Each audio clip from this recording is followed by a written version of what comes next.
President Brijbhushan जैसे आदमी जैसा ही रहता है,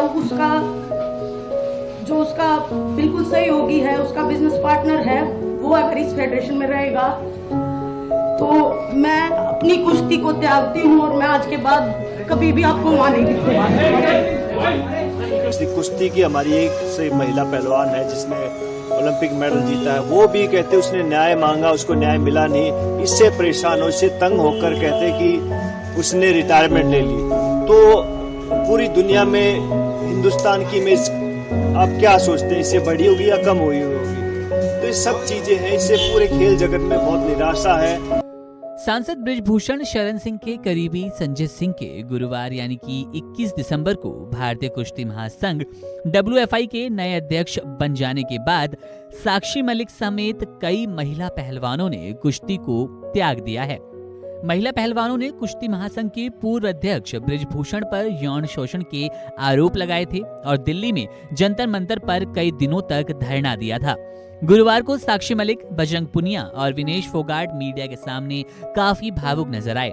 साक्षी मलिक ने कहा, एक बात और कहना चाहूंगी, लड़ाई जारी रखूंगी, पूरे दिल से लड़ी। अगर प्रेसिडेंट बृजभूषण जैसे आदमी ही रहता है जो उसका बिजनेस पार्टनर है, वो अगर इस फेडरेशन में रहेगा तो मैं अपनी कुश्ती को त्यागती हूँ। उन्होंने कहा कि देशवासियों को धन्यवाद जिन्होंने आज तक इतना सपोर्ट किया और मुझे इस मकाम तक पहुँचाया। जरा ये भावुक वीडियो देखिए, आपका भी कलेजा चीर देगा। और एक बात और कहना चाहूंगी कि लड़ाई लड़ी, पूरे दिल से लड़ी, लेकिन अगर प्रेसिडेंट बृजभूषण जैसे आदमी जैसा ही रहता है, उसका बिल्कुल सहयोगी है, उसका बिजनेस पार्टनर है, वो अगर इस फेडरेशन में रहेगा तो मैं अपनी कुश्ती को त्यागती हूँ और मैं आज के बाद कभी भी आपको वहां नहीं दिखूंगा।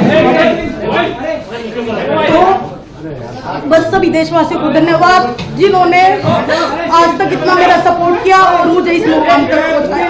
धन्यवाद।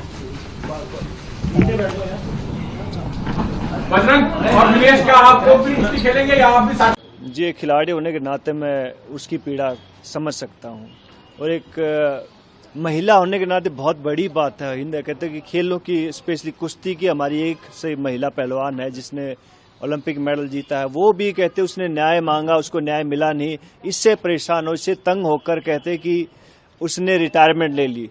तो पूरी दुनिया में हिंदुस्तान की इमेज आप क्या सोचते हैं, इससे बढ़ी होगी या कम हुई होगी?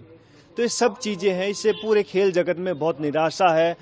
हरियाणा को कहा जाता है कि वहाँ लड़का लड़की में भेदभाव किया जाता है, वहाँ लड़कियां कम है।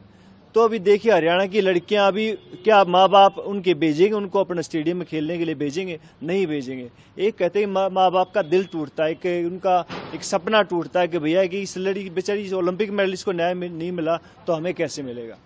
तो एक बहुत बड़ा गंभीर सवाल है, इसमें प्रधानमंत्री जी, उपराष्ट्रपति जी, राष्ट्रपति सब आके जवाब दें कि भैया ऐसा क्यों हुआ, किसके कहने पे हुआ। और ये बहुत सारे सवाल उठाता है न्याय प्रणाली पर, लोकतांत्रिक ढांचे पर।